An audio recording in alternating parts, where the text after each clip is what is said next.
रामकृष्ण हरी मंडळींनो, माऊली कीर्तन सोहळा महाराष्ट्रातील सर्वात लोकप्रिय असलेले एकमेव चॅनल सप्ताह कीर्तन, भागवत कथा, हरिजागर व लाईव्ह कार्यक्रमाकरिता अवश्य संपर्क करा।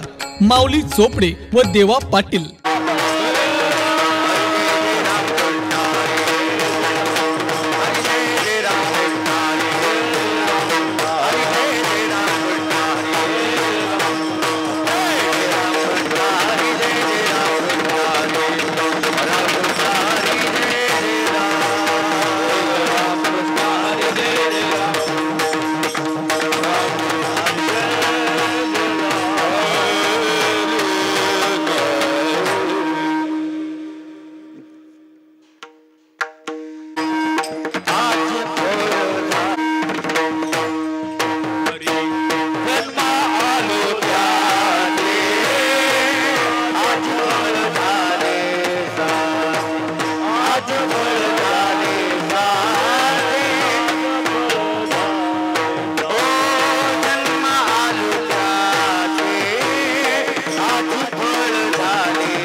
जन्मालो त्याचे जन्म आलो त्याचे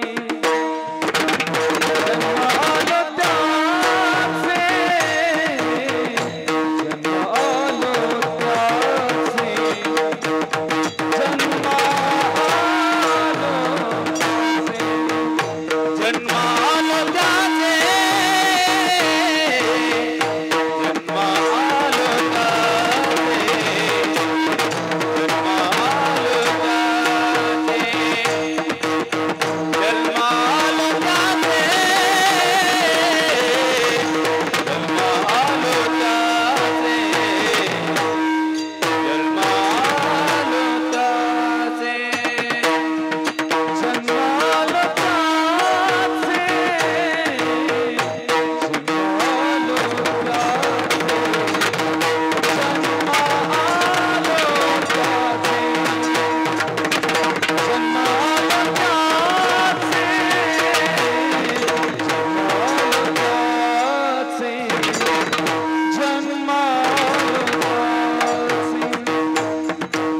जन्म आलो त्याचे जन्म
आलो त्याचे जन्म आलो त्याचे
फळ झाले साचे, तुम्ही सांभाळिले संती, भय निरसली खंती.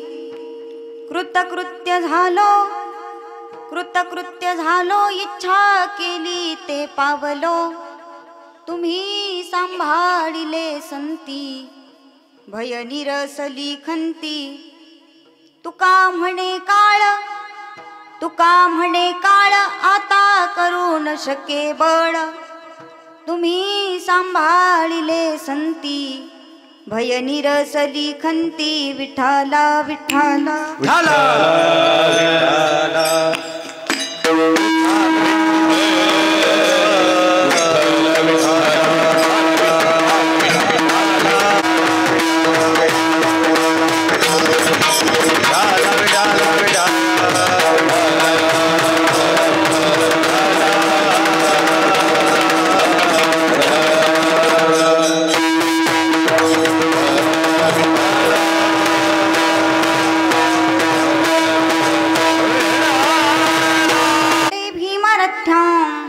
वरं पुण्डलीकाय दातुं मुनीन्द्रे, समागत्य तिष्ठं तमानन्दकन्दं, परब्रह्मलिङ्गं भजे पाण्डुरङ्गम्. हे पांडुरंगा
दुसरे चरण संतांची या, त्यांच्या कृपादाने कथेचा विस्तारू.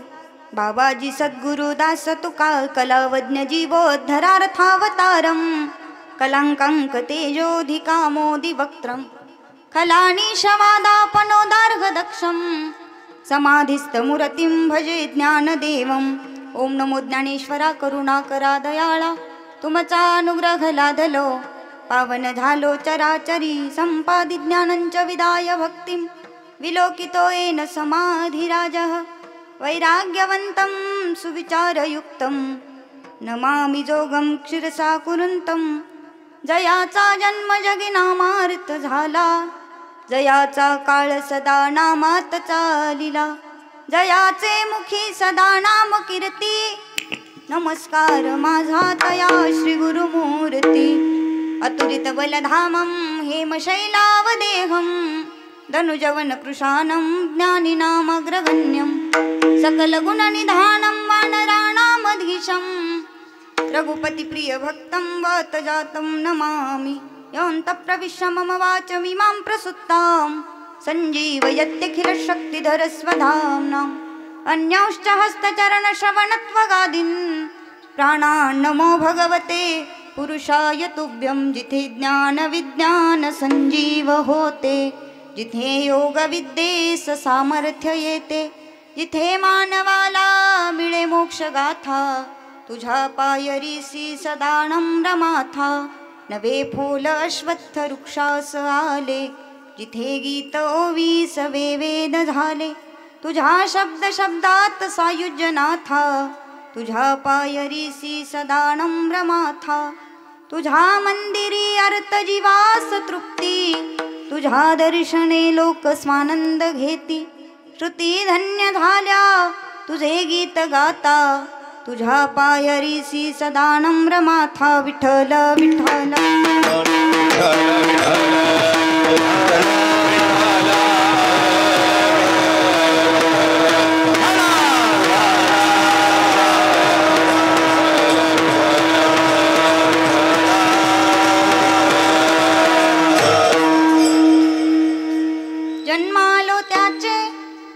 जन्मालो त्याचे आजी फळ झाले साचे, तुम्ही सांभाळिले संती, भय निरसली खंती. प्रस्तुत संप्राप्त कीर्तन रूपी सेवेकरिता निवडलेला अभंग वारकरी संप्रदायाच्या कळशस्थानी विराजमान असणारे महात्मे, की ज्या महात्म्याची वाणी तुम्हा आम्हा जनसामान्यांना आवडेल यात नवल नाही. ज्या महात्म्याची वाणी अखिलकोट ब्रह्मांडनायक पंढरीश पांडुरंग परमात्म्याला आवडावी. वारकरी संप्रदायामध्ये ज्या महात्म्याच्या वाणीचा विचार करताना सूर्याची प्रखरता, चंद्राची शीतलता, गंगेची शुचिता, वेदमंत्राची पवित्रता, आईची वात्सल्यता अशी अनेक उपमा दिलेली आहे. असे देवमान्य संत, संतमान्य संत, जगदमान्य संत, संत सम्राट जगद्गुरु श्रीमंत श्री तुकोबराया श्री महाराजांचा चार चरणाचा उत्कृष्ट असा अभंग तुम्हा सर्वांच्या सेवेकरिता निवडला. विठ्ठल विठ्ठल. अभंगाकडे वळण्यापूर्वी अल्पसा परिहार द्यायचा, तो म्हणजे असा की मौजे गोविंदपूर या नगरीमध्ये चालू असलेला भव्य दिव्य स्वरूपाचा अखंड हरिनाम सप्ताह आणि त्यातील आजची ही 6व्या क्रमांकाची सेवा माझ्यासारख्या अज्ञान पामर बालकाकडे आली हे मी माझं परमभाग्य समजते. सेवेसाठी उपस्थित गायनाचार्य ज्यांची आपण पहिली चाल ऐकली, हरिभक्त परायण आमचे सर्जेराव महाराज असतील, त्याचसोबत हरिभक्त परायण आमचे रखमाजी महाराज असतील, सर्वच परिसरातील आलेली भजनी मंडळी असतील. मला काही कुणाचा परिचय नाही आहे, या दोघांचा परिचय म्हणून त्यांची नाव घेतली. सर्वांचाच नामोल्लेख होणं शक्य नाही कारण मला परिचय नाही आहे. तरीही तुम्हा सर्वांच्या चरणावर नतमस्तक होते. मृदंगावर ज्यांची उत्कृष्ट अशी थाप आहे असे हरिभक्त परायण कृष्णा महाराज असतील, महाराजांच्याही चरणावर नतमस्तक आहे. आणि ज्यांच्या रसाळवाणीतून तुम्ही श्रीमद भागवत कथेचं कथा श्रवण करत आहात असे हरिभक्त परायण मोहन महाराज रेंगे असतील, महाराजांच्याही चरणावर शतशः नमन आहे. तसेच मृदंगावर ज्यांची उत्कृष्ट अशी थाप आहे असे दुसरे मृदंगाचार्य हरिभक्त परायण सुरेश महाराज असतील, महाराजांच्याही चरणावर नतमस्तक आहे.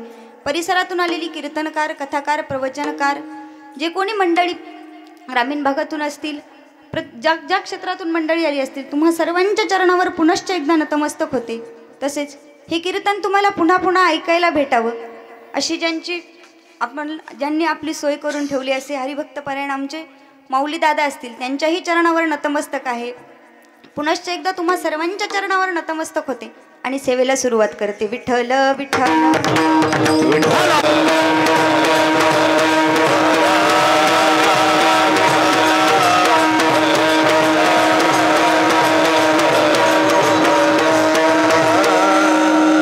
अभंगाद्वारे बघा जगद्गुरु तुकोबराया सांगतायत की जन्माची सार्थकता कशामध्ये आहे. काय माणसाच्या जन्माची सार्थकता जगद्गुरु तुकोबराया आजच्या अभंगामध्ये सांगतात की जन्मा आलो त्याचे आजी फळ झाले साचे, परंतु कशामुळे तर तुम्ही सांभाळिले संती, भय निरसली कंती. संतांना शरण गेल्यामुळं आणि संतांनी मला सांभाळल्यामुळं माझा जन्म काय झाला, सार्थकी लागला. तिसऱ्या चरणामध्ये जगद्गुरु तुकोबराया म्हणतात कृतकृत्य झालो, इच्छा केली ते पावलो. कृतकृत्य झालो म्हणतात आणि माझी जी इच्छा होती, जी मी इच्छा प्रगट केली, ती माझी इच्छा काय झाली, पूर्ण झाली. कशामुळे तर तुम्ही सांभाळिले संती, भय निरसली खंती. आणि बघा या जगावर ज्या काळाची सत्ता आहे, काय या जगावर ज्या काळाची सत्ता आहे त्या काळाचं भय सुद्धा आता आम्हाला राहिलेलं नाही. कशामुळे तर तुम्ही सांभाळिले संती, भय निरसली खंती. हा झाला अभंगाचा सरळ अर्थ. जसा माणसाला जन्माला येण्यासाठी 3 कारण उपयुक्त ठरतात. एक माणसाचं कर्म, काय जे आपण कर्म करू त्या कर्मामुळे माणसाला काय घ्यावा लागतो, जन्म घ्यावा लागतो. केले कर्म झाले तेची भोग आले, उपजले मेले ऐसे किती. जे आपण कर्म करू त्या कर्मामुळे माणसाला जन्म घ्यावा लागतो. बघा तुम्हा सामान्य जीवाचा जन्म आहे, संतांचा अवतार आहे आणि देवाचं प्रागट्यकरण आहे. अयोनी संभव नो हे काही श्रमी, नामयाचा स्वामी प्रगटला, किंवा अयोनी संभव प्रगटला हा राघव. देवाचं प्रागट्यकरण आहे, संतांचा अवतार आहे आणि तुम्हा सामान्य जीवाचा काय आहे? जन्म आहे. तुम्हा आम्हाला जन्माला यावंच लागतं. काय? सामान्य जीवाला जन्माला यावंच लागतं. संत अवतार घेत असतात आणि देवाला काय करावं लागतं? देवाला आणावं लागतं. संतांनी अट्टहासाने भगवंताला काय केलेलं आहे? नावारूपाला आणलेलं आहे. अनिला ही रूपा बळे करोनी खळे हरिदासी. संतांनी अगदी अट्टहासाने भगवंताला काय आणलं? नावारूपाला आणलं. आणि तो भगवंत नावारूपाला आल्यामुळेच आपल्याला त्याला शरण जाणं काय झालं? सोपं झालं. तुका म्हणे आला नावारूपा, तुका म्हणे झाला सोपा. तो भगवंत कसा झाला आपल्याला? त्याची शरणागती करणं, त्याची सेवा करणं काय झाली? सोपी झाली. कशामुळे? तर तो भगवंत काय झाला? नावारूपाला आला. पूर्वी भगवंत कसा होता? अव्यक्त निराकार नाही जा आकार जे थोनी चराचर हरिसी भजे. पूर्वी भगवंत कसा होता? रंग नाही, रूप नाही, नाही वर्ण छाया, निराकार निर्गुण तू ही रघुराया. भगवंत कसा होता? निर्गुण निराकार होता. परंतु त्या निर्गुण निराकार भगवंताला संतांनी काय आणलं? नावारूपाला आणलं. आणि आपल्याला त्याला शरण जाणं काय झालं? सोपं झालं. एक भगवंताची शरणागती सोडली तर जीवाने दुसऱ्या कुणाची शरणागती करू नये. एक संत आणि भगवंत सोडला तर जीवाने कुणाचीच शरणागती करू नये. तुम्ही सामान्य जीवाची शरणागती करा, तुमच्या पदरात काय पडेल? दुःखच पडेल. परंतु तुम्ही जर भगवंताची शरणागती कराल, या भवसागरातून जर तुम्हाला तरुण जायचं असेल तर जगद्गुरु तुकोबाराय म्हणतात, म्हणून शरण जावे सर्व भावे देवासी, तो हा उतरील पार भवदुस्तर नदीच्या बहु आहे करुणावंत अनंत हे नाम जा. काय? खूप करुणावंत आहे तो भगवंत. तुम्ही जर त्याला शरण गेलात ना, बघा त्या भगवंताने सर्व सृष्टी निर्माण केली. त्याला काय? सर्व सृष्टी त्या भगवंताने निर्माण केली. परंतु त्या सृष्टीमधला एकही जीव आजपर्यंत उपाशी मेलेला नाहीये. कारण बहु आहे करुणावंत. तो भगवंत कसा आहे? करुणावंत आहे. एवढी सृष्टी त्याने निर्माण केली. मग आपल्याला काय झालं हो दादांनो? त्याचं भजन नाही करायला. हा, मग आपण त्याचं भजन केलं पाहिजे. कशामुळे? तर सर्व आपली जी काही इच्छा असेल, तुका म्हणे आम्ही जे जे इच्छा करू ते ते कल्पतरू पुरवितो. तो भगवंत आपल्या सर्व इच्छा काय करतो? पूर्ण करतो. बघा काय का लागतं भगवंताला? फक्त भाव लागतो दादांनो. काय? देव भावाचा भुकेला नाहाची दुष्काळ तयाला. किंवा सुभाषितकार सांगतात की भावेन देवो कलया नरेंद्रम धनेन कांता कपटेन शत्रू सत्तेन मित्र कृपयाच पुत्र ज्ञानेन मोक्ष वशमानयन्ति. मला फक्त पहिलंच घ्यायचं, भावेन देवो. काय? देव कशाचा भुकेला आहे? देवा कारणे भाव तस्मात न लगे द्यावे फारसे वित्त. काय?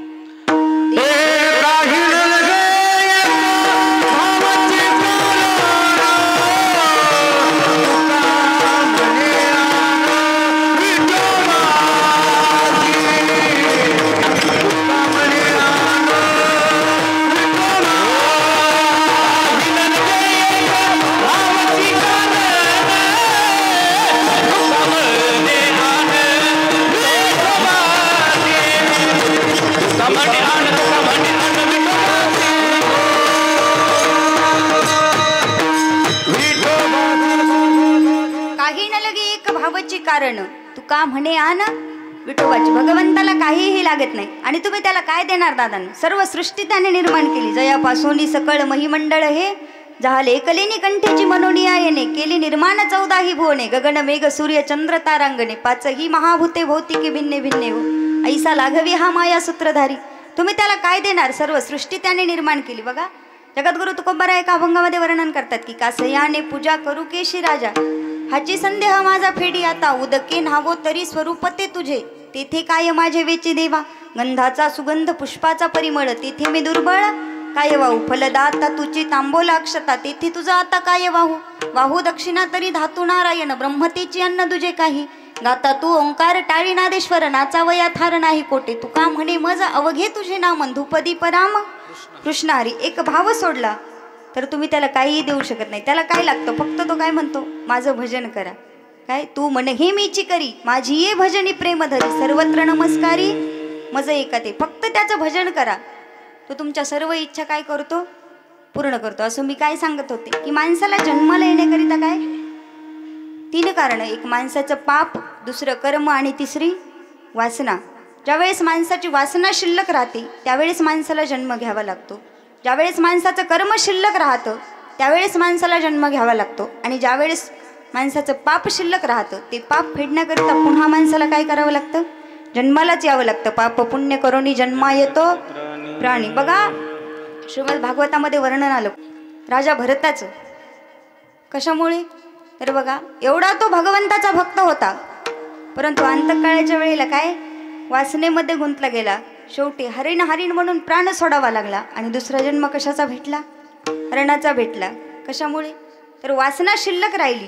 त्या हरणामध्ये त्याची वासना गुंतली गेली आणि त्याला कशाचा जन्म घ्यावा लागला? तर हरणाचा जन्म घ्यावा लागला. म्हणून तुम्हाला जर शेवटच्या वेळेला असं वाटत असेल भगवंताचं नामचिंतन मुखाला यावं, तर त्यासाठी आयुष्यभर भगवंताचं नामचिंतन करायला लागतं. काय? त्यासाठी आयुष्यभर भगवंताचं. अहोत माणसांची जन्म जातात तरी सुद्धा भगवंताचं नाव मुखाला येत नाही, कारण हे सोपं नाही दादांनो. भगवंताचं नाव मुखाला येण्यासाठी अनंत जन्मीचं पुण्य लागतं. अनंत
जन्माचे सुकृत पदरी त्याचे मुखी हरी पैठा होय. रावरंक हो का उच्चनीच यातीन भक्ती विन माती मुखी. त्याच्या भक्तीशिवाय माणसाच्या जीवनाला शून्य किंमत आहे. माणसाच्या जीवनामध्ये जर भक्ती नसेल तर त्या माणसाच्या जीवनाला काय?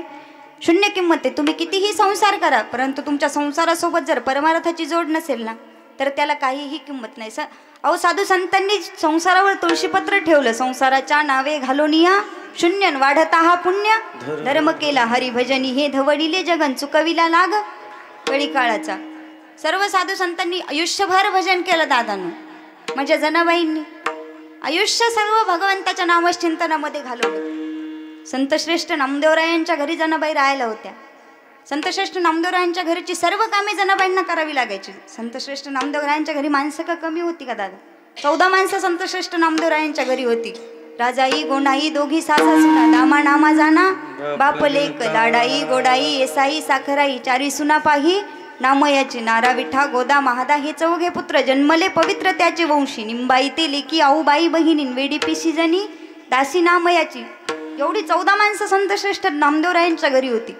तेवढ्या माणसांचं काम करून जनाबाईंनी भगवंताला आळवावं आणि म्हणूनच तर भगवंताने जनाबाईंना सर्व कामे करू लागली. झाड लोट करी जनी केर भरे चक्रपाणी पाटी घेवोनिया शिरी नेवोनिया टाकी दुरी न सांगता करी सर्व कामे. कशामुळे? तर भक्तीच्या जोरावर. कारण भक्ती कशी होती? तेवढी श्रेष्ठ होती, तेवढी टोकाची होती. महाराज म्हणतात ना भक्त समागो सर्व भावे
सर्व भावे हरी न सांगता करी सर्व कामे.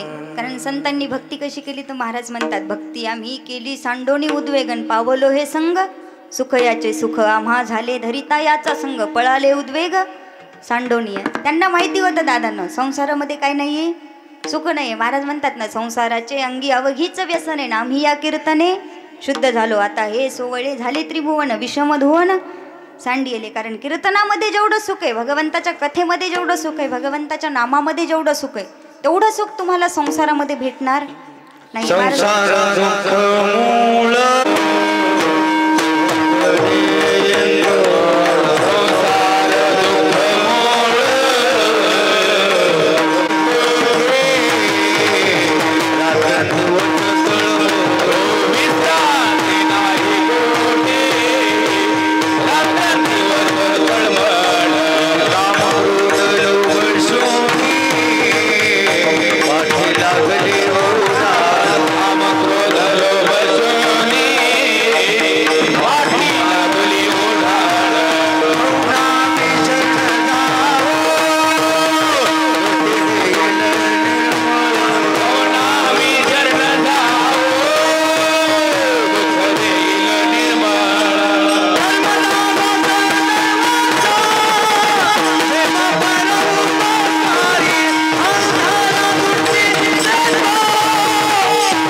मूळ चहूकडे इंगळ विश्रांती नाही कोठे रात्रंदिवस तळमळ किंवा ठाऊकची आहे संसार दुःखाचा चित्तिक्षीण त्याचा वाहू नये दुःख बांधवडी आहे हा संसार सुखाचा विचार नाही कोठे. संसारामध्ये सुख तुम्हाला मिळणार नाहीये. विश्वमौली ज्ञानोबराय वर्णन करतात की अगा मृत्यू लोकी सुखाची कहाणी ऐकी जेल कवनाचे श्रवणी तैसी सुख निद्रांतरोनी इंगळाची.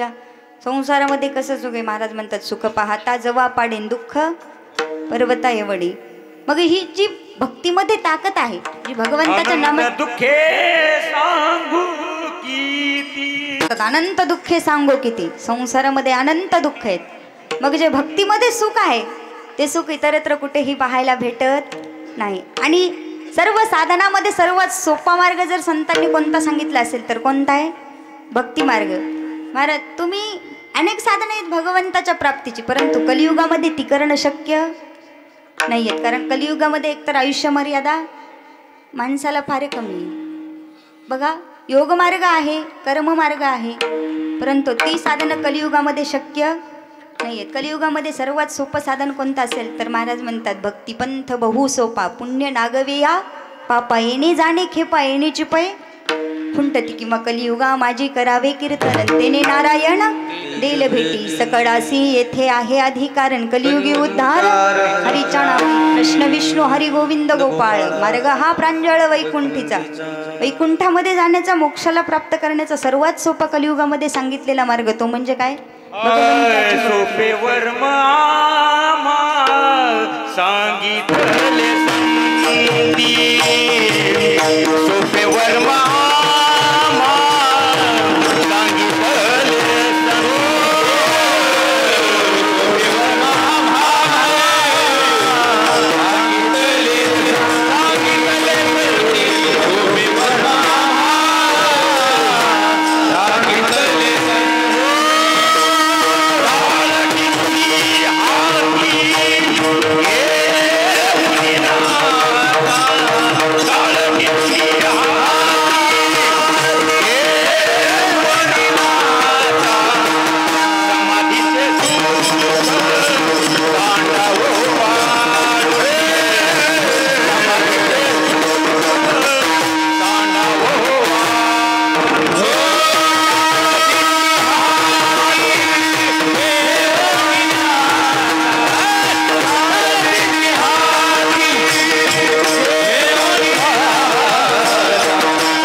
कलियुगामध्ये सर्वात सोपा मार्ग जर कोणता असेल तर तो भक्ती मार्ग, भगवंताचं नामचिंतन सतत करणं हा सर्वात सोपा मार्ग. आणि काय लागतं दादा नामचिंतन करायला? काय लागतं? काहीच लागत नाही, परंतु ते माणसाला लवकर कळत नाही. कधी कळतं? महाराज म्हणतात कळो येईल अंतकाळी, प्राण प्रयाणाच्या वेळी राहती निराळी रांडा पोरे सकळ. माणसाला अंतकाळाच्या वेळेला ते कळतं.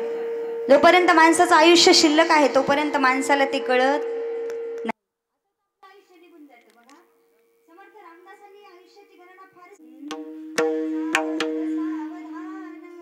वाचे वदा नारायण 10 वर्ष बालपण 20 वर्ष तारुण्य अंगी भरला मदन मग तो कैसा सावधान सावध सावधान. वाचे वदा नारायण 20 वर्ष होती दारापुत्र मागे फिरती प्रपंच लागे पाठी मग तो कैसा परमार्थी सावध सावधान. वाचे वदा नारायण 40 वर्ष झाली डोळा 40 आली डोळ्यास भुरळ पडली कैसी दूर आणि जवळी सावध सावधान. वाचे वदा नारायण 50 वर्ष होती कामकेस शुभ्र होती कामकेस शुभ्र होती त्यासी म्हातारा म्हणती सावध सावधान. वाचे वदा नारायण सावध सावधान. वाचे वदा नारायण 60ची बुद्धी नाठी मग हाता आली काठी बस बस लागे पाठी त्यासी हसती कारटी सावध सावधान. वाचे वदा नारायण सावध सावधान. वाचे वदा नारायण 70ची झाली रचना बसल्याने उठवेना उठल्याने चालवेना मग तो झाला दैन्यवाना सावध सावधान. वाचे वदा नारायण सावध सावधान. वाचे वदा नारायण 420 मिळून 80 मग तो झाला अपयशी पाण्याविन मछली जैसी जीव होतो कासाविषी सावध सावधान. वाचे वदा नारायण सावध सावधान. वाचे वदा नारायण मग वर्ष झाले 90 बोलवे ना एक शब्द स्त्री पुत्र म्हणे प्रसिद्ध आता थोडा संबंध सावध सावधान. वाचे वदा नारायण सावध सावधान. वाचे वदा नारायण 1 शतक पूर्ण झाला आला कैसा वाया गेला रामदास स्वामी म्हणे योगी सावध झाला सावध सावधान. वाचे वदा नारायण सावध सावधान. वाचे वदा नारायण सावध सावधान. वाचे वदा नारायण.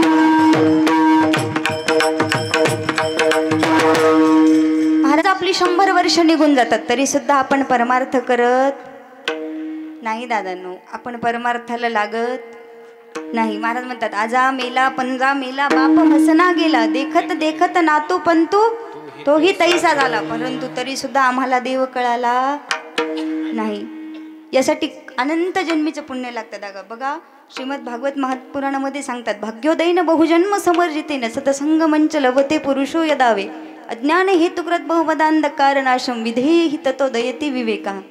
अनेक जन्मीचं पुण्य लागतं संतांची भेट व्हायला आणि या सत्संगामध्ये यायला. आणि मेन म्हणजे संतांची भेट झाल्याशिवाय भगवंताची भेट होणं शक्य नाही. महाराज म्हणतात हरिप्राप्तीसी उपायन धरावे संतांचे ते पाय संताविन प्राप्ती नाही ऐसे वेद देती वाही. संतांच्या संगतीशिवाय संतांना शरण गेल्याशिवाय भगवंताची प्राप्ती होणं शक्य नाही. परंतु संत एवढ्या सहजासहजी होणं शक्य नाहीये. बहु अवघड आहे संत भेटी तरी जग जेटी करुणा केली. महाराज म्हणतात न घडणाऱ्या गोष्टी घडतील काय या जगामध्ये न घडणाऱ्या गोष्टी घडतील, परंतु संत भेट होणं शक्य नाहीये. महाराज म्हणतात, चंद्रामृत सुखे सेववेल, असता जाता रवी धरवेल, बाह्या हिळा सागर तरवेल, परी त्या साधूची भेटी न होईल का. मग यासाठी काय लागतं. महाराज म्हणतात, निष्कामता आणि जे दृष्टी, अनंत पुण्य कोट्यानुकोटी, रोकड्याला हि जे पाठो वाटीन, तै होय भेटी हरिप्रियांची. अनंत जन्मीचं पुण्य लागतं संतांची भेट व्हायला.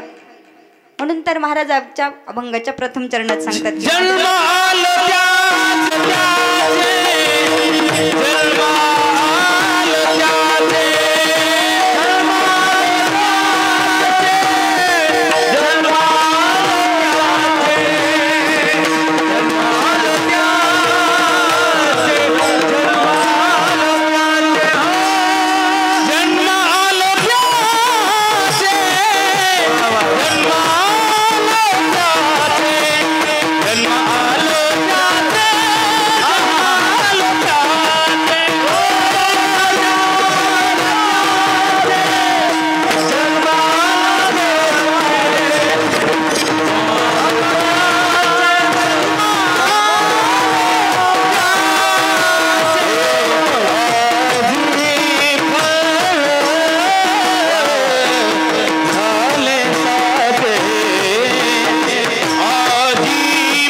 आजी फळ झाले साजे. जगद्गुरु तुकोबाराय म्हणतात, एवढी दुर्लभ असणारी संत भेट आणि भगवंताचं नामस्मरण आमच्या जीवनामध्ये घडलं, त्यामुळे आमचा जन्म काय झाला.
पुण्य फळले बहुधा दिवसा भाग्य उदयाचा ठसा झालो सन्मुख तो कैसा संत चरणी पावलो आजी फिटले माझे कोडे बहुत साकडे कोंडाटले ते पुढे परब्रह्म सावळे.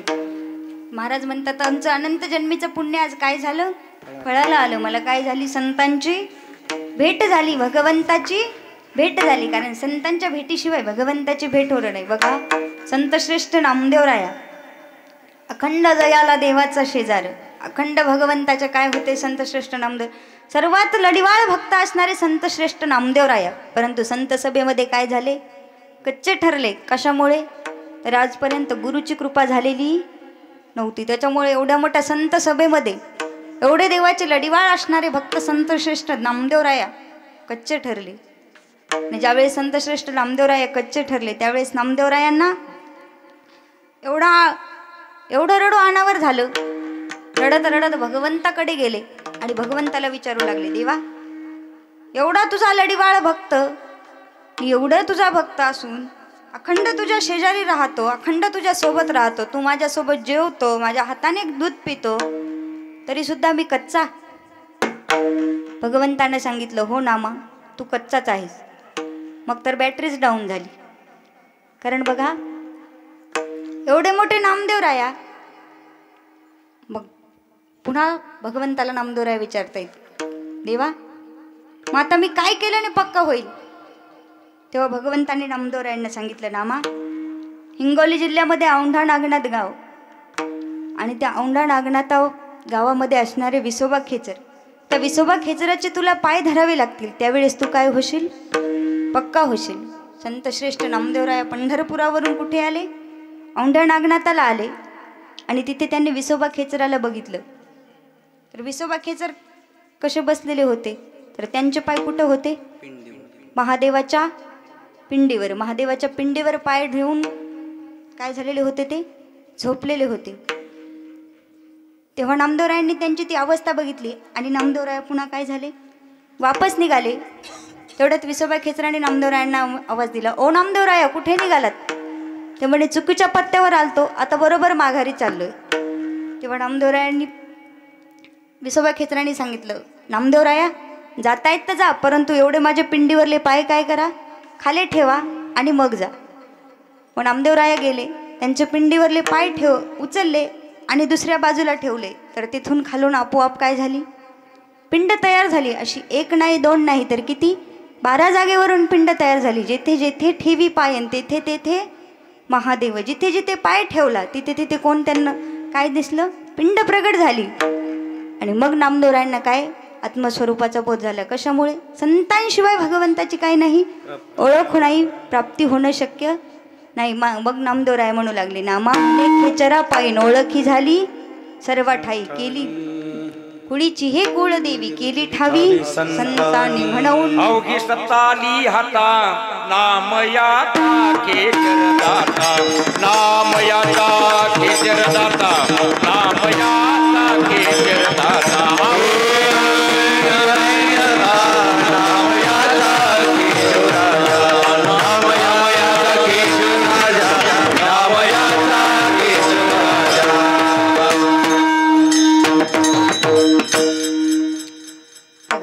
संत भेटीशिवाय भगवंताची भेट होणं काय नाहीये, शक्य नाही. एवढे मोठे नामदेवराया पण तरी सुद्धा काय करावं लागलं, स्वतः संत असणारे नामदेवराया, परंतु त्यांना सुद्धा काय करावं लागलं, संतांना शरण जावं लागलं. कारण गुरु भेटल्याशिवाय काय नाही, तुमच्या ज्ञानाला किंमत नाहीये. गुरु तेथ ज्ञान, ज्ञानी आत्मदर्शन, दर्शनी समाधान अति जैसे. गुरु विना अनुभव कैसा गुरु विना अनुभव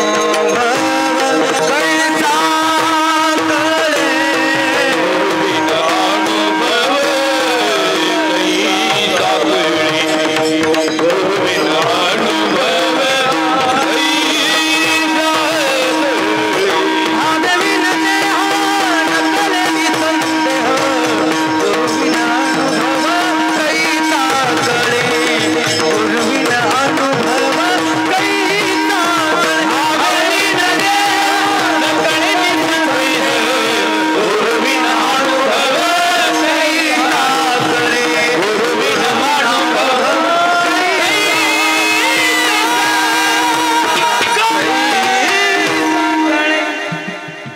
कितीही ज्ञान असू द्या, त्या ज्ञानाला गुरुशिवाय किंमत नाही. तुमच्याकडे जर ज्ञान असेल तर त्या ज्ञानाला गुरुची कृपा लागते, संतांची कृपा लागते आणि शास्त्राची कृपा लागते. या 3 कृपा असल्याशिवाय तुमच्या ज्ञानाला काही नाहीये, किंमत नाहीये. महाराज म्हणतात ना, भक्ती प्रेमाविन ज्ञान नको देवा, अभिमान नित्य नवा तया माझे. कशामुळे म्हणतात? कारण ज्ञान आलं की ज्ञानाच्या पाठोपाठ काय येत असतो?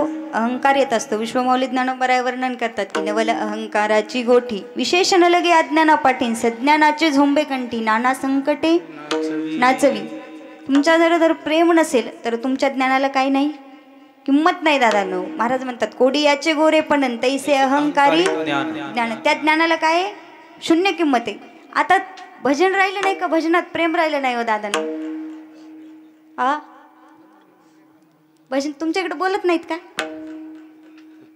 हा भजन राहिलं नाही का? भजनात प्रेम राहिलं नाही.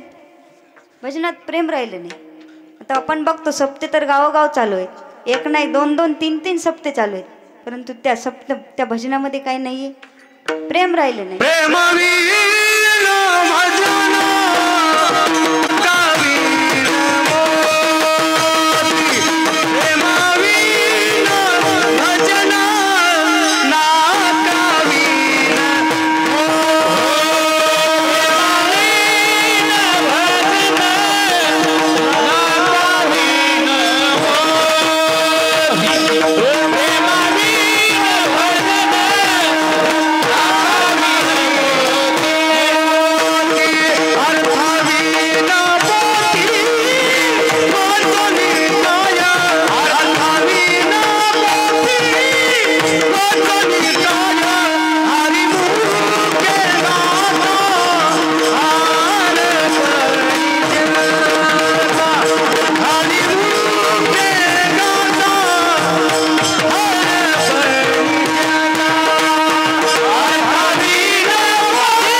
भजन नाकाविन मोती अर्थाविन पोथी वाचोनी काय कुंकवा नाही ठाव म्हणे मी आहे वन भावाविन देव कैसा पावे हरिमुखी गाता हरपली चिंता.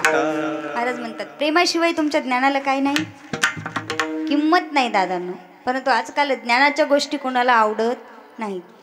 कीर्तनामध्ये कीर्तन हे बघा उद्धाराचं साधन आहे दादांनो. कीर्तन हे विनोदाचं साधन नाही. परंतु आजकाल लोकांना विनोद सांगितले म्हणजे कीर्तन झालं असं वाटतं.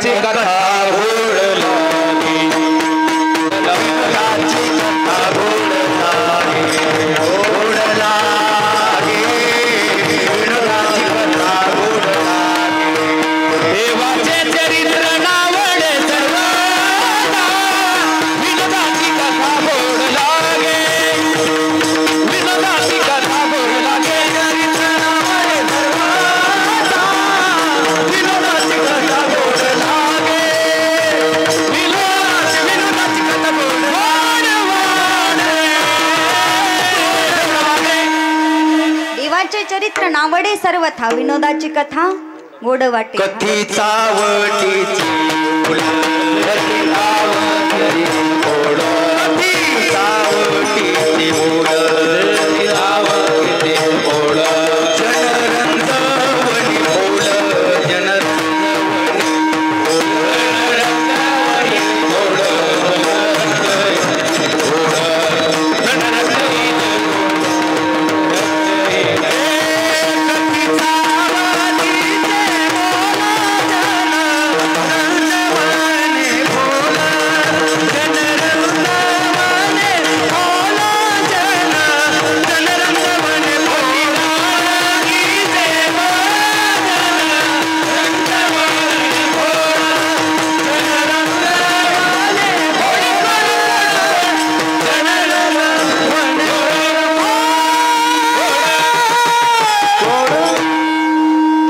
चरित्र नावडे सर्वथा विनोदाची कथा गोड वाटे. कीर्तनामध्ये कथेमध्ये विनोद सांगितले की माणसाच्या कानाला ऐकायला कसं वाटतं? गोड वाटतं, परंतु भगवंताची कथा कीर्तन सांगायला लागले की माणसांना काय खुशाल माणसं झोपा घेतात, काय खुशाल डुकल्या देतात माणसं. परंतु संतांनी कथेची कीर्तनाची मर्यादा घालून दिली. भक्ती ज्ञान विरहित इतरा गोष्टी न कराव्या, प्रेम भरे वैराग्याच्या युक्ती विवराव्या, जेणे मूर्ती ठसावी अंतरी श्री हरीची, ऐसी कीर्तन मर्यादा आहे संतांच्या घरची. संतांनी कीर्तनाची कथेची मर्यादा घालून दिलेली आहे. कथा त्रिवेणी संगम, देव भक्त आणि नाम, तेथेची उत्तम चरण रज वंदिता, जळती दोषाचे डोंगर, शुद्ध होती नारी नर. काय गाती ऐकती सादर जे पवित्र हरिकथा. कथेची कीर्तनाची मर्यादा संतांनी अगोदरच घालून दिली. मग कीर्तन हे विनोदाचे नसले पाहिजे दादा. कीर्तना कशाची साधन आहे? उद्धाराचं साधन आहे. कीर्तन चांग कीर्तन चांगन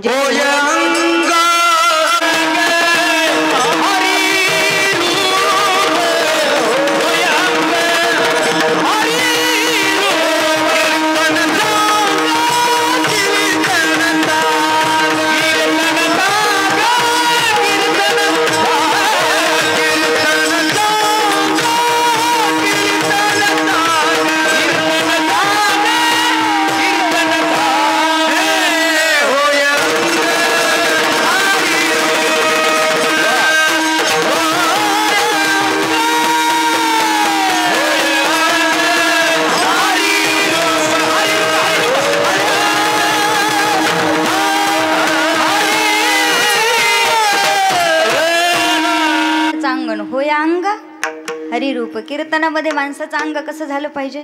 हरिरूप झालं पाहिजे. माणसाच्या मधले सर्व विकार काय झाले पाहिजेत?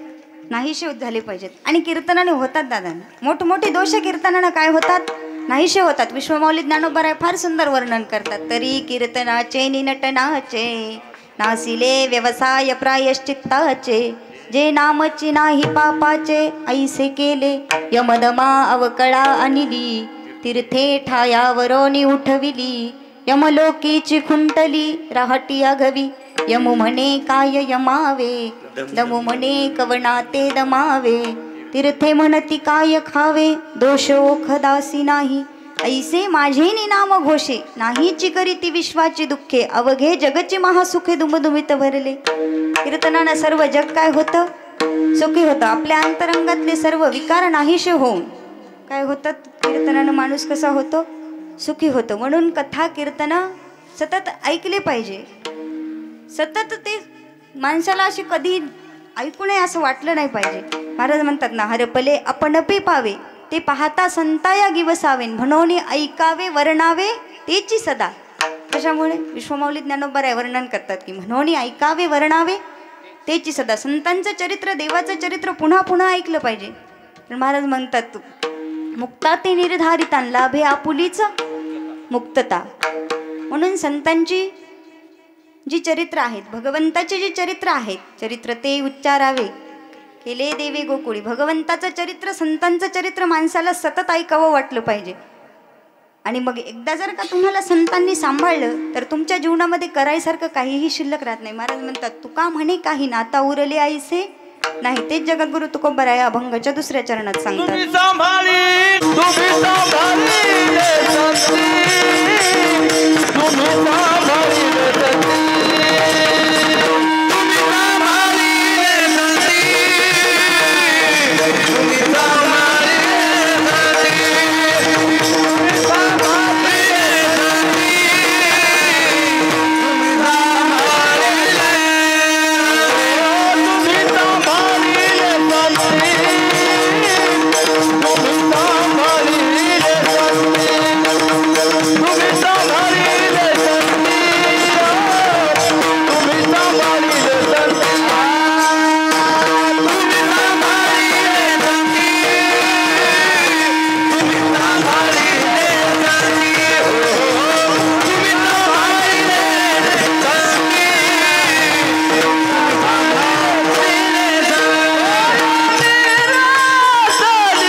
सांभाळिले संती भय निरसली खंती.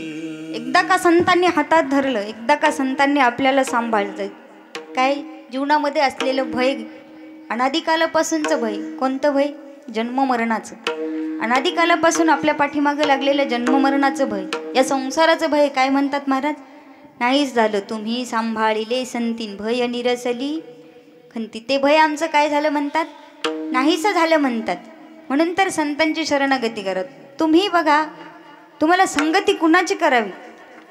संगती करावी. तुम्ही जर सामान्य जीवाची संगती केली तर त्यामध्ये तुमचा उद्धार नाही. तुमच्या संगतीवर तुमचा उद्धार अवलंबून आहे. महाराज म्हणतात पतन उद्धार संघाचा महिमान त्याच्यावे आदमा संता सेवी. कशामुळे? कारण तुमचं पतनही तुमच्या संगतीवर अवलंबून आहे आणि तुमचा उद्धारही तुमच्या संगतीवर अवलंबून आहे. बघा 14 रत्न समुद्र, काय 14 रत्न समुद्रातून निघाले.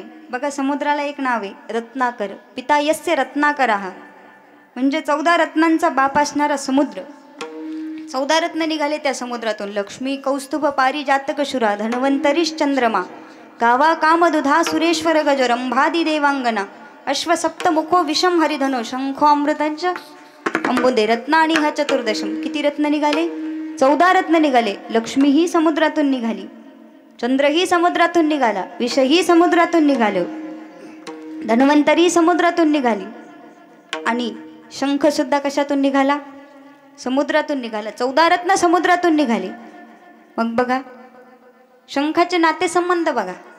जगाला शीतल प्रकाश देणारा चंद्र ज्या शंखाचा सख्खा भाऊ आहे. काय? जगाला शीतल प्रकाश देणारा चंद्र ज्या शंखाचा सख्खा भाऊ आहे. आणि माता लक्ष्मीने भगवान विष्णूला पती केल्यामुळं शंख हा भगवान विष्णूचा कोण झाला? शंख हा भगवान विष्णूचा कोण झाला? तर मेहुणा झाला. जगाला श्रीमंत करणारी लक्ष्मी त्या शंखाची सख्खी बहीण आहे.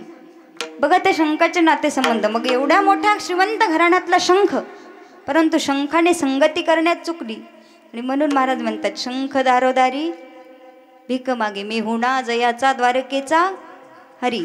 समुद्र हा पिता बंधू हा चंद्रमा भगिनी ते रमा शंखाची मेहुणा जयाचा द्वारकेचा हरीण. शंख दारोदारी भीक मागे. कशामुळे? तर संगतीमुळे. बघा शंखाचं घराणं केवढं होतं, परंतु संगतीमुळे काय झालं? शंखाचं पतन झालं. मग आपल्या हातात आहे, आपल्याला आपला उद्धार करायचा आहे की आपलं पतन करायचं? तुम्हाला जर तुमचा उद्धार करून घ्यायचा असेल तर निश्चित भगवंताचं काय करा? नामस्मरण करा. आणि नामस्मरण करायला काय लागतो? कामामध्ये काम काही म्हणा राम राम जाईल भवश्रम सुख होईल दुःखाचे. कोणतंही काम करत राहा ना तुम्ही, कोणतंही काम करत राहा, परंतु मुखामध्ये काय पाहिजे? सतत भगवंताचं नामचिंतन करा. गात जागा गात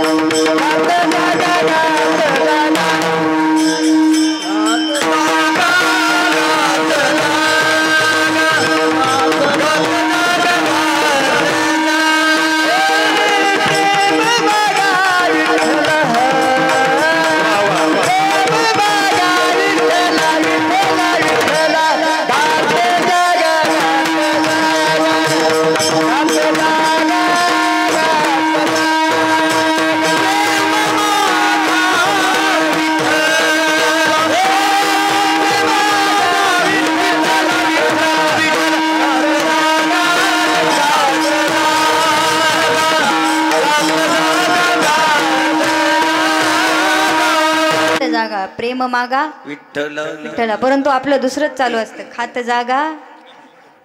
महाराज म्हणतात नित्य उठवणे या खावयाची चिंतन आपुल्यातून हिता नाटवीसी. सतत आपल्याला उद्या काय होईल याची चिंता असते. आपण अंतकाळाची चिंता कोणीही करत नाही.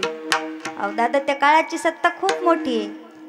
त्यानं भल्या भल्यांना सोडलं नाही. येथ नाही उरो आले अवतारण येर ते पामर जीव किती. त्याने भल्या भल्याला सोडलं नाही. तेथे तुमची आमची काय, तेथे तुमची आमची काय सत्ता आहे. म्हणून माणसाने सतत भक्ती करावी. जगद्गुरु तुकोबारायांची 8 पिढ्यापासूनची भक्ती होती. तेव्हा कुठं भगवंत त्यांच्या घरी राबला. 8 पिढ्यापासून जगद्गुरु तुकोबारायांच्या घराण्यामध्ये भक्ती होती. 8 पिढ्यापासून जगद्गुरु तुकोबारायांच्या घरामध्ये पंढरपूरची वारी होती. मूळ पुरुष विश्वंभर विठ्ठलाचा भक्त थोर. त्याचे भक्तीने पंढरी सांडोनी आले देहू हरी. तया पुत्र हरी झाला सुत विठ्ठल. तयाला पुत्र पदाजी तयासी शंकर नामा. त्याचे वंशी शंकराचा तो कानोबा. पुत्र तयाचा बोलोबा. बोलोबाचा पुत्र होणे आज्ञा देत नारायणी. नामा सोडोनी वैकुंठानी येत कनकाईच्या पोटा. देव नाव ठेवी तुका वीर वैष्णव भक्त निका. अशी 8 पिढ्यापासूनची जगद्गुरु तुकोबारायांची भक्ती होती. ती काय भक्ती सामान्य असेल का हो? मग जेव्हा जगद्गुरु तुकोबारायांचे 8वे वंशज विश्वंभर बाबा भगवंताच्या वारीला जायचे, त्यावेळेस त्यांचे असणारे 8वे वंशज विश्वंभर बाबा हे थकले आणि मग त्यांना वारी होईना गेली. त्यावेळेस भगवंताने विश्वंभर बाबांना सांगितलं की विश्वंभर बाबा, आता तुम्ही माझ्या वारीला यायचं नाही तर मीच काय होणार आहे, तुमच्या घरी येणार आहे. आणि मग त्यांच्या असणाऱ्या त्या वाड्यामध्ये भगवंत काय झाले, स्वतः येऊन राहिले. मग त्यांच्या 8 पिढ्यापासून जगद्गुरु तुकोबारायांनी त्या भगवंताची भक्ती केली. मग काय झालं, त्याच्यामुळेच तर महाराज म्हणतात ना, न सांगता करी सर्व काम. आणि नाथबाबांच्या घरी सुद्धा भानुदास महाराजांनी भगवंताला कर्नाटकामधून आणलं. जेव्हा कृष्णदेवरायाने आपल्या भगवंताची मूर्ती कर्नाटकामध्ये घेऊन गेला, त्यावेळेस भानुदास महाराजांनी त्या भगवंताला कर्नाटकामधून पंढरपुरामध्ये आणलं. आणि तेच भगवंताने तेच भानुदास महाराजांचे उपकार मानले. आणि 36 वर्ष नाथबाबांच्या घरी काय केलं, काम केलं. श्रीखंड्या चंदन उगाळोनी करी आणि वस्त्रगंगा तिरी धोता असे. 36 वर्ष कावडीने पाणी ज्या घरी चक्र पाणी वाहे. अनन्य भक्ती भावे निळा वंदित्याचे पाय. सर्व कामे श्रीखंड्याच्या रूपामध्ये भगवंत नाथबाबांना काय करायचा, करू लागायचा. चंदन उगाळून द्यायचा, पाणी भरायचा. सर्व भगवंत काय करायचा, नाथबाबांच्या घरी कामे करायचा. कशामुळे, तर भक्ती काय होती, तेवढी श्रेष्ठ होती. आज आपण एवढी श्रेष्ठ भक्ती करू शकत नाही दादा. आपली भक्ती कशी, दंभे करू भक्ती सोंग जाऊ जगाना अंतरी भावना वेगळी. आपण जगाला दाखवण्यासाठी भक्ती करतो. टिळे टोपी माळा देवाचे गबाळण वागवी ओंगळ पोटासाठी. आपली भक्ती फक्त कशासाठी आहे, पोटासाठी. परंतु जगद्गुरु तुकोबारायांचं असं नव्हतं. 8 पिढ्यापासून नाथबाबांचंही तसं नव्हतं. कोणतेही संत घ्या, विश्वमौली ज्ञानोबाराय असतील, नाथबाबा असतील, जगद्गुरु तुकोबाराय असतील, सगळ्या साधू संतांनी या संसाराचा विचार न करता भक्ती केली. मग त्याच्या नावे घालून या शून्य वाढता हा पुण्य. धर्म केला हरिभजनी हे धवळीले जगन चुकविला लाग कळी काळाचा. संतांनी संसाराचा विचार न करता भक्ती केली. आणि म्हणून जे जे त्या संतांना शरण गेले ते कसे झाले, कृतकृत्य झाले. आणि जी जी त्यांची इच्छा होती ती इच्छा पूर्ण झाली. अभंगाच्या 3ऱ्या चरणात कृत्य कृत्य झाले.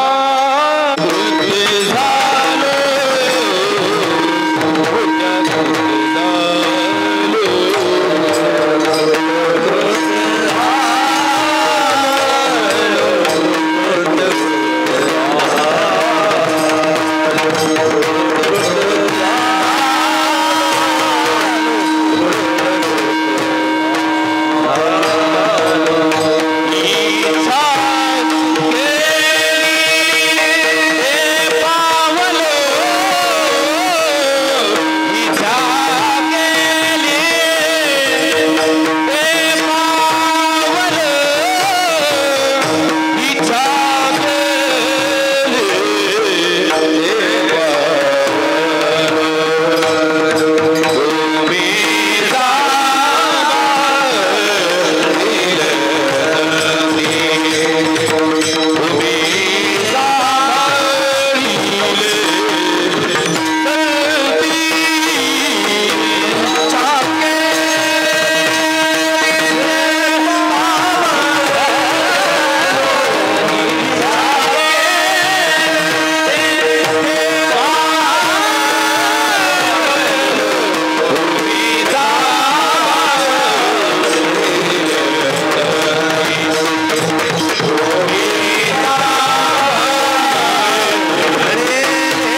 कृतकृत्य झालो, इच्छा केली ते पावलो. संतांना शरण गेल्यामुळं मी कसा झालो? कृतकृत्य झालो. परंतु जड जीवाला हे कळत नाही.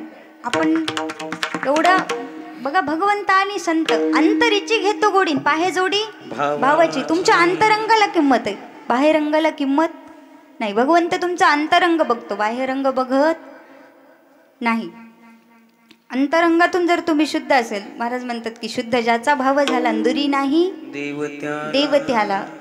अंतरंगातून माणसाने तुमच्या बाह्यरंगाला काहीही किंमत नाही. महाराज म्हणतात, फार सुंदर वर्णन करतात बघा. महाराज म्हणतात का उपवासी अन्न लिंपिले, काय का ओसग्रही तोरण बांधिले, का उपवासी अन्न लिंपिले, कुंकुम सेंदूर केले कांताहिनेने, कळस ढिमाचे पोकळ जळो वरील झळाळ, काय करावे चित्री व फळात शेणू. महाराज म्हणतात वरून खूप सुंदर दिसायला फळ आहे, पण त्याच्या आतमध्ये काय भरलेलं आहे? शेण भरलेलं आहे. ते काही कामाचं आहे का? नाही. ओस पडलेलं घर आहे आणि त्याला जर तुम्ही तोरण बांधलं तर ते शोभून दिसेल का? पडलेलं घर आहे आणि त्याला जर तुम्ही तोरण बांधलं तर ते शोभून दिसेल का? नाही. मग जगद्गुरु विश्वमाऊली ज्ञानोबा म्हणतात, तुमच्या बाह्यरंगाला किंमत नाही आहे, तुमच्या अंतरंगाला किंमत आहे. बघ, एकदा का जर का तुम्ही अंतरंगातून शुद्ध झालात ना, तर भगवंत तुम्हाला भेट द्यायला काय दूर नाही आहे. बघा, असणारा उपमा 5 वर्षाचा होता. किती वर्षाचा? 5 वर्षाचा. 5 वर्षाचा तो उपमन्यू, आणि त्याने खूप छोटी इच्छा प्रकट केली होती आपल्या आईकडे, खूपच छोटी. काय? फक्त वाटीभर काय मागितलं होतं? दूध मागितलं होतं. परंतु तेवढं देण्याची सुद्धा त्यांची काय नव्हती? पात्रता नव्हती. काय? तेवढं देण्याची सुद्धा त्यांच्याकडे काय नव्हती? पात्रता नव्हती. आणि आईने सांगितलं, तुला जर दूध प्यायचंच असेल तर काय कर? भगवंताची शरणागती कर. भगवंताचं काय कर? नामस्मरण कर. आणि मग तो भगवान शंकराची काय करायला लागला? तपश्चर्या करायला लागला. तो उपमन्यू भगवंताची स्तुती गाऊ लागला भगवान शंकराची.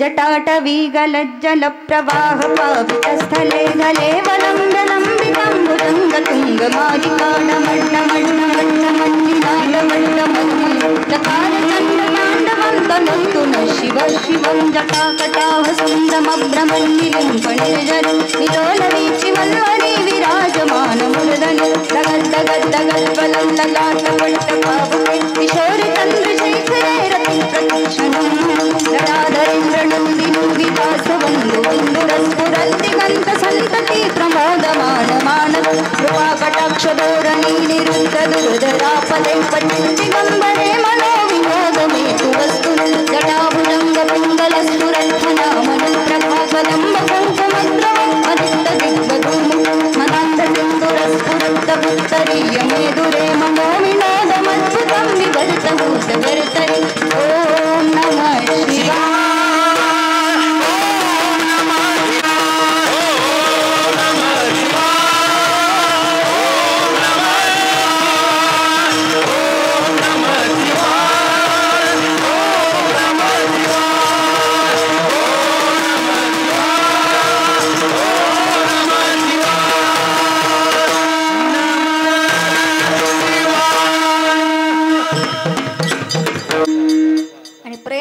परमेश्वर म्हणतात तसं भगवान शंकर त्या उपमन्यूला प्रगट झाले आणि वाटीभर दूध मागितलं होतं, परंतु काय दिला?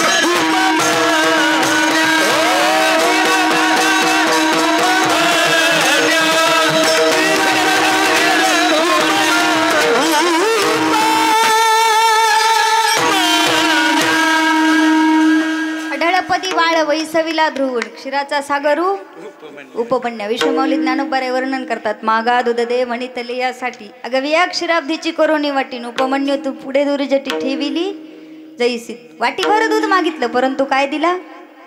दुधाचा सागर देऊन टाकला. ऐसा काय म्हणतात? बहु आहे करुणावंत. भगवान कसा आहे? करुणावंत आहे. मग त्याला काही लागत नाही, फक्त काय लागतो? भाव लागतो. खूप दयाळू आहे, खूप दयावंत आहे. फक्त त्याला तुम्ही भक्तिभावाने शरण जातो तुम्हाला काही. परंतु त्याचा स्वभाव कसा आहे माहिती आहे का? घेसी तेव्हा देसी नाहीसा असशी उदार. खूप उदार आहे तो. उदार आचारा नाही काय? उदार तो हरी नाहीसी कीर्ती चराचरी. खूप उदार आहे परंतु त्याला अगोदर काहीतरी द्यावं लागतं. बघा देवाच्या घरी पंचपक्वान्न खायला होते परंतु द्रौपदीला काय मागितलं? मागे भाजी पान द्रौपदीसी. काय देवा घरी न मिळेची अन्न मागे भाजी पान द्रौपदीसी. देवाच्या घरी कशाची कमी होती परंतु काय मागितलं? आणि मग काय? तुम्ही काहीच त्याला देऊ शकत नाही. मी मगाशीच बोलून गेले, तुम्ही त्याला काहीही देऊ शकत नाही. फक्त काय करा? त्याला भाव अर्पण करा. आणि संतांनी काय केलं? संत सर्व भावाने भगवंताला शरण गेले. काय? संत सर्व भावाने त्या भगवंताला शरण गेल्यामुळे संतांच्या ठिकाणी कशाचंच भय राहिलं नव्हतं. जन्म मरणाचं भय राहिलं नव्हतं, न काळाचं भय राहिलेलं नव्हतं. ते जगद्गुरु तुकोबाराय अभंगाच्या शेवट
करू न शके बळ. संतांना शरण गेल्यामुळे, त्या संतांची शरणागती स्वीकारल्यामुळं त्या काळाचं भय आम्हाला राहिलेलं नाही. कशामुळे?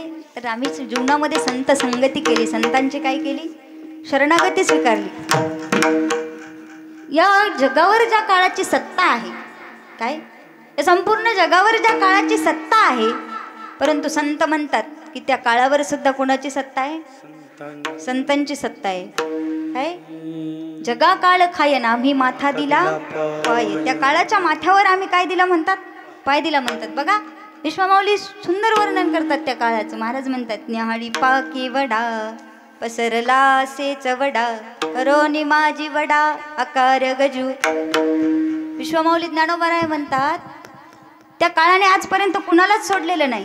काय? त्या काळाने आजपर्यंत कुणालाच सोडलेलं नाही. सृष्टीची निर्मिती करणारे ब्रह्मदेव, या ब्रह्मदेवाला सुद्धा काळाने सोडलेलं नाही. भगवान आदिशंकर, त्या महादेवाला सुद्धा काळाने सोडलेलं नाहीये. भगवान विष्णू, त्या विष्णूला सुद्धा काळाने सोडलेलं नाहीये. विश्वमाऊली ज्ञानोबराय फार गोड वर्णन करतात. सृजित्या ब्रह्म्यासी काळगिळी पाळी त्या विष्णूची मानपिढी प्रलय रुद्राची करी होळी काळ महाबळी अनिवार्य. महाराज म्हणतात, त्या काळाच्या भेनेने इंद्रादिक देवांनी काय पेलं? अमृत पेलं म्हणतात. काय? त्या काळाच्या भेनेने इंद्रादिक देवांनी अमृत पेलं. परंतु तरी सुद्धा त्या काळाने त्या इंद्रादिक देवांना सुद्धा काय केलेलं नाही? सोडलेलं नाही. जे काळकुटाचे सहोदर मृत्यू भेने प्याले अमर देहीचे पुरंदर जाती 14. त्या इंद्रादिक देवांनी त्या काळाच्या भेनेने अमृत पेलं म्हणतात. परंतु तरी सुद्धा त्यांना सुद्धा त्या काळाने सोडलेलं नाहीये.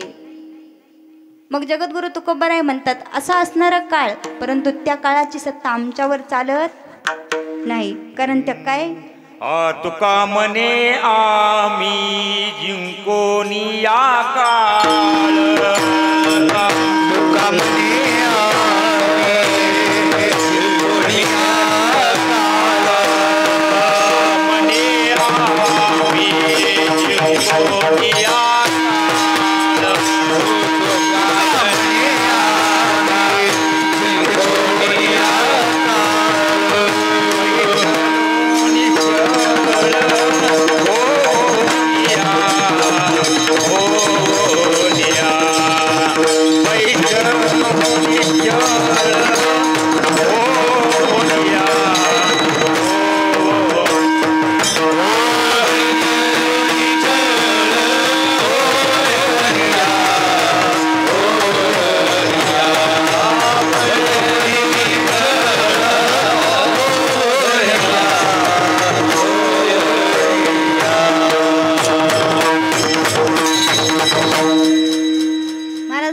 काळाची सत्ता आमच्यावर चालत नाही. कारण भक्तीचं बळ एवढं होतं.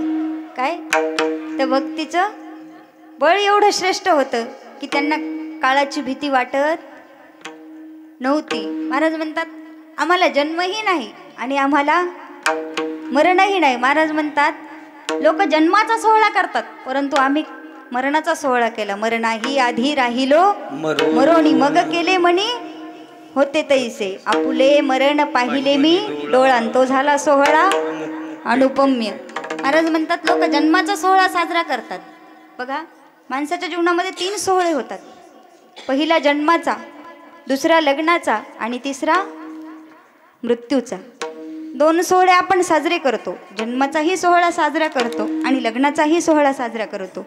परंतु संत म्हणतात, हे 2 सोहळे सोडून आम्ही मरणाचा सुद्धा काय केला? सोहळा केला. आणि तो असा तसा नाही केला, तर कसा केला? अनुपम्य. त्याला काय नाहीये? उपमाच नाही. असा सोहळा आम्ही साजरा केला म्हणतात. आपण जन्माचा करतो, लग्नाचा करतो. लग्नाचा सोहळा तर आपल्या न उपमा देण्यासारखाच असतो. एवढा मोठा लग्नाचा सोहळा करतो. परंतु जगद्गुरु तुकोबाराय म्हणतात, आम्ही लग्नाचाच नाही तर मरणाचा सुद्धा काय केला? सोहळा केला. आपुले मरण पाहिले मी डोळा तो झाला सोहळा अनुपम्य. उपमा न देणारा सोहळा आम्ही मरणाचा साजरा केला असं म्हणतात. अहो, उपमा न देणाराच होता ना. स्वतः भगवंत विमान घेऊन आले. मरणा हाती सुटली काय आणि विचारे या निश्चय नासोनिया गेली खंतीन सहज स्थिती भोगाची न दे कसे झाले श्रम आले वर्म.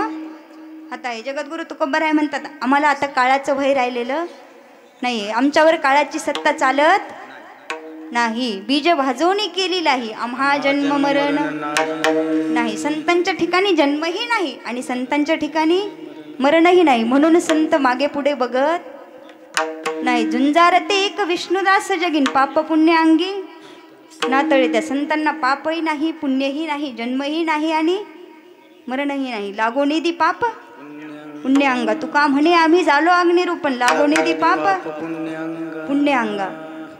संतांना जन्म नाही, मरण नाही आणि मग असा असणारा तो काळ त्या संतांना काहीच करू शकत नाही. संतांवर काळाची सत्ता चालत नाही. काळाच्या माथ्यावर पाय देऊन जगद्गुरु तुकोबाराय कुठे गेले? वैकुंठाला गेले. प्रयाण काळी देवी विमान पाठविले कलीच्या काळा माझी अद्भुत वर्तले. मानव देह घेऊनी निजधामा गेली निळा म्हणे सकळ संता तोषविले. जय जयाजी सद्गुरु स्वामी तुकया दातारा. एवढी ख्याती जगद्गुरु तुकोबाराय यांची.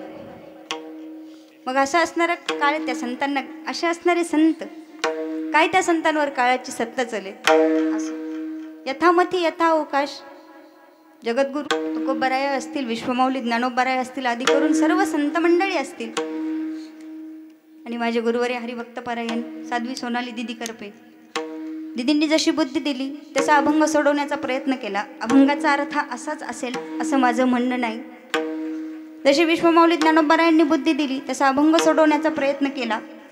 जे बरोबर असेल ते माझ्या गुरुवर्यांचं, विश्वमाऊली ज्ञानोबारायांचं, जे काही चुकीचं असेल ते माझ्या बुद्धीचे दोष असो. वारकरी संप्रदायाच्या नियमाप्रमाणे एकदा मधलं भजन घेऊ. हरी विठू पार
जे बरोबर असेल ते माझ्या गुरुवर्यांचं, जे चुकीचं असेल ते माझ्या बुद्धीचा दोष असो. गायनासाठी ज्यांची उत्कृष्ट अशी साथ लाभली असे सर्वच हरिभक्तपरायण गायनाचार्य पुनश्च एकदा तुम्हा सर्वांच्या चरणावर नतमस्तक होते.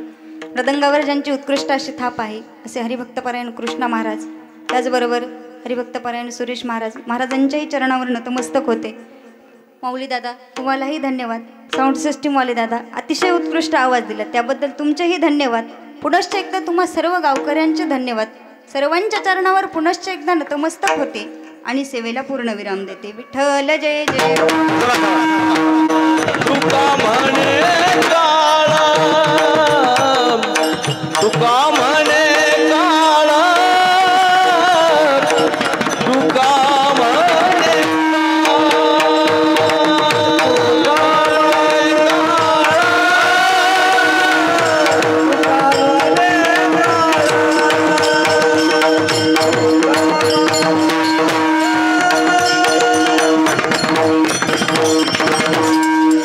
जय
म्हणतात